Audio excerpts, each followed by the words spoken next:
Acts of kindness, acts of generosity is how simple it is to make people feel good.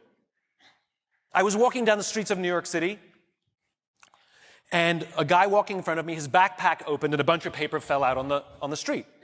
I didn't think much of it. I bent down, I gathered up the papers, handed them back to him, and pointed out that his bag had opened. Now, in our bodies, there's a chemical called oxytocin. Oxytocin is responsible for all the warm and fuzzies, unicorns and rainbows. It's responsible for all the warm feelings and connectedness we have with each other. Friendship, love.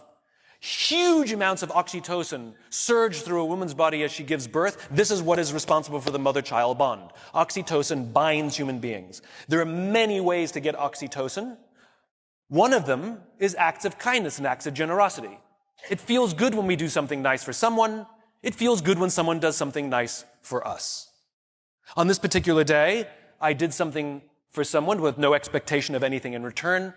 I got a little surge of oxytocin. I felt good. He turned to me and he said, "Thank you. It feels nice when someone does something for us with no expectation of anything in return." He felt good. I walked to the end of the street. I'm waiting to cross the street.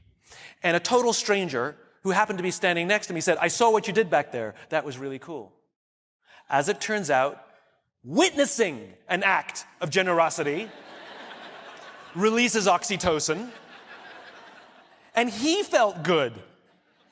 And the best part about oxytocin is the more oxytocin we have in our bodies, the more generous we become.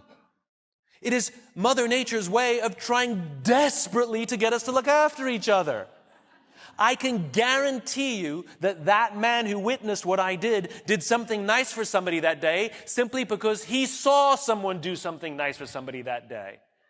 So what if we commit to do something nice for someone with no expectation of anything in return? Imagine what happens at work. Imagine what happens at home. Imagine what happens with our friends. But it must be genuine.